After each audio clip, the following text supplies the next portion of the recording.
Mangwana ni Malilepo Vukenjani Vanave Africa. Welcome to Africa Good Morning, the news and current affairs show, bringing you everything you need to know happening on the African continent and beyond. You are joined by Ashwin Berry on Wednesday, the 9th of October. These are some of the stories that we are looking at.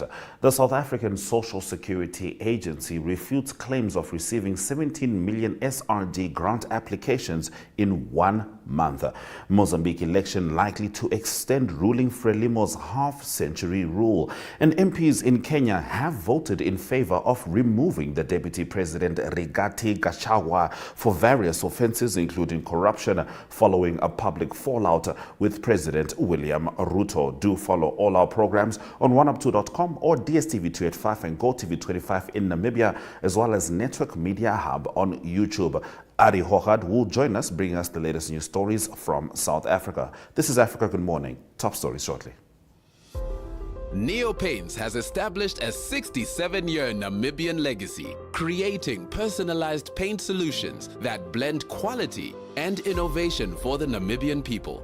We pride ourselves in being a 100% Namibian-owned company, investing in our country and our people by employing and empowering true Namibians. With every brushstroke, Neo Paints commits to our quality guarantee and always delivering a coat of excellence. At Neo Paints, we always stay true to our country. We are as Namibian as you.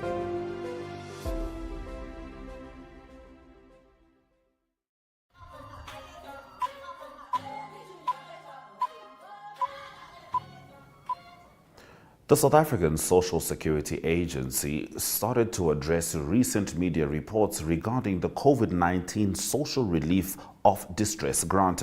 The agency rebutted reports that suggested it received 17 million applications in September 2024 alone. Sassa wishes to clarify that the figure of 17 million applications represent the cumulative number of applications received since the last major application process in April 2022, the statement read.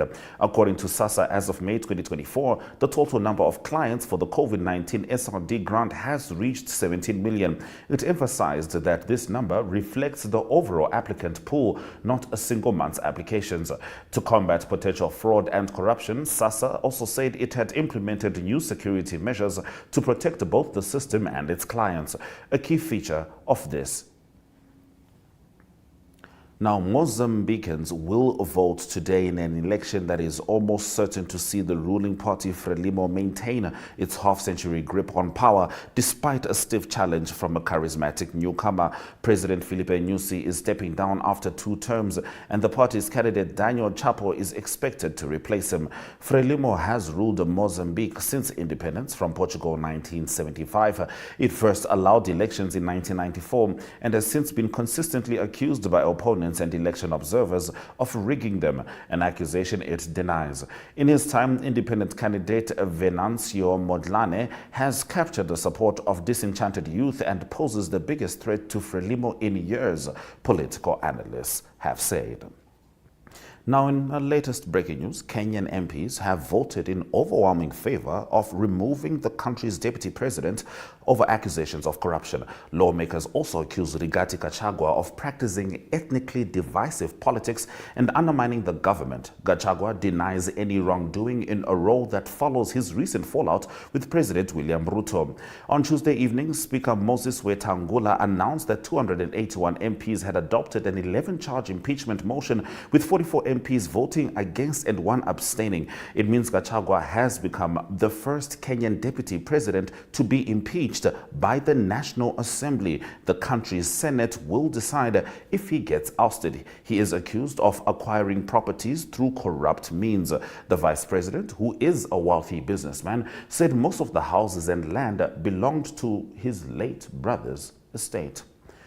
Moving on. President Paul Biya's absence from public events, both locally and internationally, has caught the attention of many Cameroonians, with questions now lingering about his whereabouts. According to local reports, Biya left Cameroon in early July this year and is currently on an official mission abroad. Biya began his diplomatic trip in France in July before proceeding to China. However, he was absent from the UN General Assembly, and according to an official statement, he decided to rest in Switzerland instead. Biya also missed the recent La Francophonie summit in France. A source within the presidency cited Biya's health as a reason for his absence from major events. There is no legal limit on the duration of a presidential stay abroad, although public discourse suggests around 40 days as an acceptable time frame for being away from Cameroon. During his 42-year reign, Paul Biya has sometimes stayed abroad for such extended periods that rumors of his death have circulated, only for him to reappear dramatically at the last minute. And in the last of our top stories, residents of a town in northwestern Nigeria are celebrating after a rare but feared hippo, along with its calf, was killed by rice farmers and fishermen in a hunt lasting several weeks. People in Yauri in Kebbi State have been terrified of the hippo after she killed a fisherman who worked for the local traditional healer. It prompted the Kebbi State government to order that the animal be killed for the safety of the community living along the river Niger. Nigeria's hippo population has declined rapidly over the last few decades. Estimates suggest that there are now around 100 animals, which mainly live in conservation areas. The hippo in Yauri was tracked down by young men who used locally made spears known as zagos to kill it. Its carcass has since been ferried in a canoe to the palace of one of the emir of Yauri's high-ranking administrators, where it has been butchered and its meat given to those in the local community. We are a town of fishermen and farmers, and this hippo has made many stop going out due to the fear of an attack, resident Sani Yauri told the BBC. Those have been our top stories on Africa Good Morning. After the break, we swing over directly to Mzansi as Arrie Hougaard brings us the news from South Africa.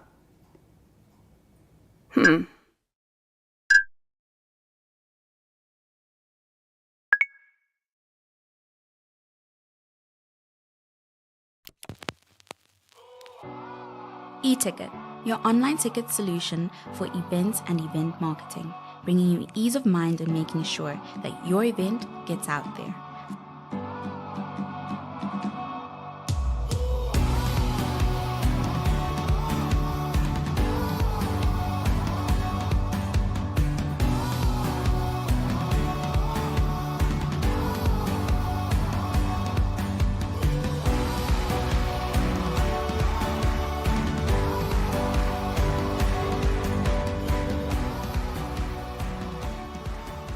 For more information, contact events@nmh.com.na.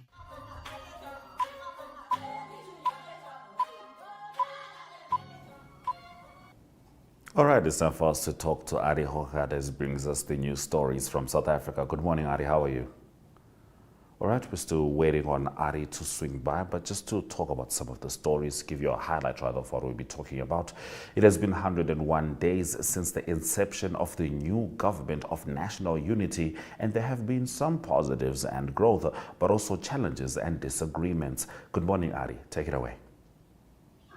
Yes, a very good morning, Ashwin. Yes, indeed, some positives, some negatives that you would expect. It's different parties working together, and it's been 101 days. So there's definitely been some challenges, especially in the metros, where it's difficult to have the mayors of a certain metro representing a certain political party. But there's in Gauteng and Pretoria, there were some challenges there. So it's working together. That's taking hands. That's the ANC that we must still remember the party with a dominant vote. So in most of the metros, they have a stronger say. But they're part of this new government now, which includes the DA, the PAC, also the Patriotic Alliance, Freedom Plus the IFP, and Rise Mzansi. So quite a few parties to take into account. But it's also important to understand, Ashwin, that it is about 24% of the votes not part of the National Government of Unity. That's between the MK party and obviously the EFF. So they kind of opposing it from the side, especially in Parliament. But positives, there's been a stable economy, a more stable economy, and it's not that more investments are coming in or big volume coming in, but it's at least not flowing out of South Africa. So it's retaining the investments as well. That is important. So investors, international investors, do feel a bit more safer about what's happening. But obviously, there's challenges as well. There's more money needed in many areas in South Africa for education for instance, as well. But there's been positives and negatives 101 days down the line, so hopefully it will just improve as it goes along. Yes, indeed, we'll certainly be keeping an eye on that. Now, the Competition Commission of South Africa has approved a transaction where the Durban Container Terminal will be upgraded. Tell us more. Yes, an important partnership there, and it is a challenge been coming for many years that state entities like Transnet's been battling with infrastructure, and that is the International Container Terminal Services. That's their logo, international company. So they will partner with Transnet and invest upgradings in Pier 2. That is Pier 2 in Durban. So it's been a challenge also because of floods recently in that area. Infrastructure was also damaged, but there was not good upkeep, and there was a big backlog for many boats that was waiting in the harbour. Many containers, thousands, hundreds of thousands of containers of backlog that had to be worked away. So hopefully the infrastructure will work. The Competition Commission said that no Transnet workers should lose their jobs in the next 3 years, but this is a 25-year commitment. So just to give an indication, at the moment, about 150 million tons volume go through that tier, and the capacity is 220 million. So they hope to push it up like that, and that will help to eradicate or to get away from the 130 billion rand debt that Transnet do have. So it's important to make it profitable again, and lots of fresh produce, especially oranges and tropical fruits, go through that harbour for international export. So important partnership. All right, Arrie. Moving on, residences in the Gauteng province face increased water security risks and the fears of taps running dry increase. Yes, Ashwin, the reason is twofold. It is infrastructure and not good maintenance over the last 10 years, 20 years. That's catching up now, unfortunately, but also there is a climate-induced drought. So there's just less rain, so it needs to rain now. Like in Namibia, it's a very dry northern or summer rain season area. And also there's maintenance being done by the dam route from Lesotho. So especially in the rural areas, there's challenges. But in Johannesburg and the metros in Gauteng, there's a real challenge for day zero, that there will actually be days there's no water. There might be water available, but infrastructure like that, which is complicated, it takes money to keep that in place. And when it breaks, it's a big problem. So it needs to be put in place. But also the debt of municipalities owing the water departments is a challenge. There's about 11 billion South African rand owed by the municipalities to the water boards. So that's quite a big number. So that money needs to come back to the water boards to better the infrastructure. All right, Arrie. Now we end with some sport, as South African sport fans hope for good results, as the women's cricket team is currently taking part in the T20 World Cup in the United Arab Emirates.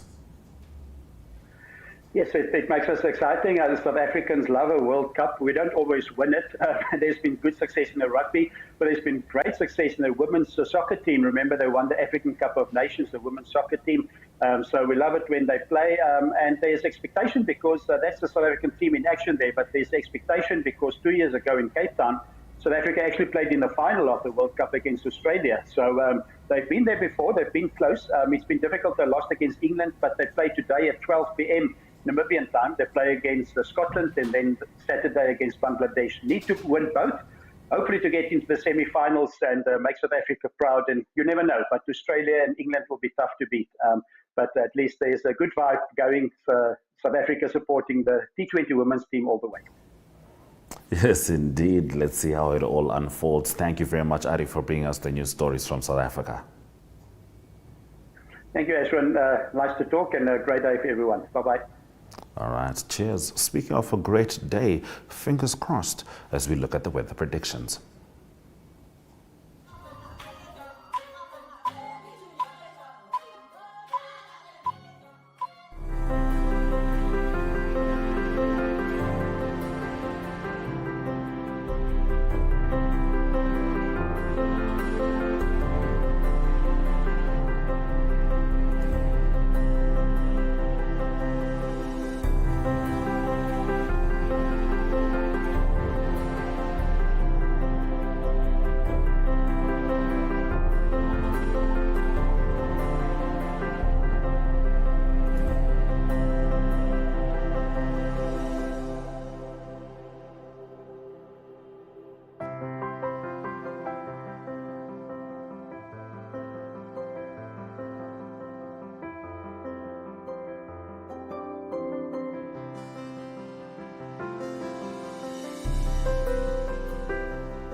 E-ticket, your online ticket solution for events and event marketing, bringing you ease of mind and making sure that your event gets out there.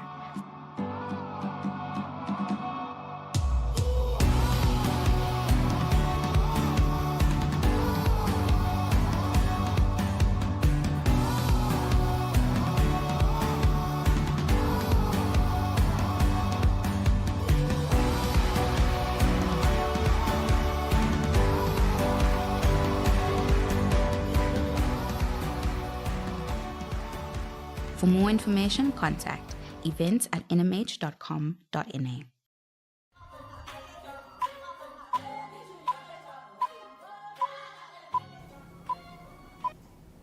All right, let's get into the economic news stories. People who lived near the disastrous East Palestine derailment last year should still be able to receive personal injury payments even while the bulk of their $600 million class action settlement with Norfolk Southern Railroad remains on hold during an appeal. A spokesperson for the attorneys who represented residents said provisions of the local will allow those personal injury payments to go forward while an appeal challenging whether the settlement is adequate and fair moves forward. It's not clear how much of the settlement fund will be used up by those payments because the attorneys haven't provided those details. A federal judge approved the settlement last month. Zambia has signed a memorandum of understanding with China to establish the country's first cholera vaccine manufacturing facility. The project, announced this week, aims to strengthen Zambia's fight against cholera, a disease that has severely impacted public health and productivity. The initial phase of the plant, costing $37 million, will be developed through a partnership between Zambia's Industrial Development Corporation and China's Jijia International Medical Technology Corporation. The facility is expected to produce around 3 million doses annually. Zambian President Hakainde Hichilema, speaking at the signing ceremony in Lusaka, emphasized the importance of the project in eradicating cholera in the country. He highlighted that Zambia could become a key manufacturing hub for Africa as the continent's population continues to grow rapidly. This partnership sends a message that Zambia, Africa, and the world can collaborate effectively. We aim to make Zambia a center for manufacturing to serve larger markets, Hichilema said. The president also stressed that the project must avoid bureaucratic delays due to its critical life-saving purpose. As part of the agreement, China will donate 3 million cholera vaccine doses to Zambia before production begins. Zambia faced a severe cholera outbreak earlier this year, which claimed over 400 lives and infected more than 10,000 people. Cholera remains a persistent threat in the country, particularly during the rainy season, despite being a curable disease. Those have been our economic news stories. Let's move over to the indicators.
Neopaints has established a 67-year Namibian legacy, creating personalized paint solutions that blend quality and innovation for the Namibian people.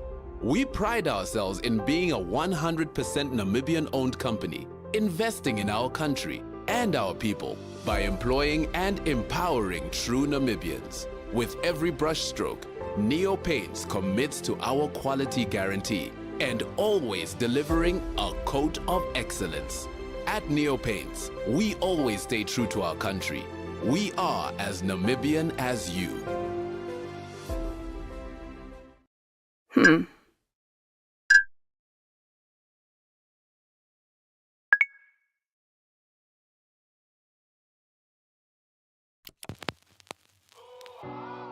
E-Ticket, your online ticket solution for events and event marketing, bringing you ease of mind and making sure that your event gets out there.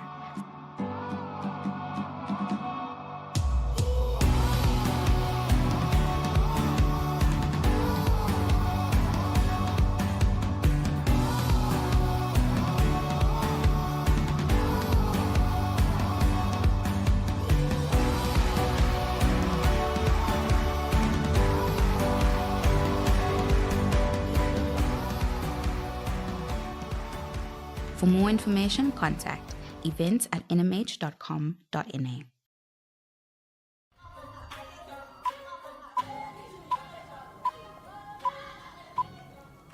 Thank you for staying with Africa Good Morning throughout the broadcast. These are some of our highlights in breaking news. MPs in Kenya have voted in favor of removing the Deputy President Rigathi Gachagua for various offenses, including corruption, following a public fallout with President William Ruto.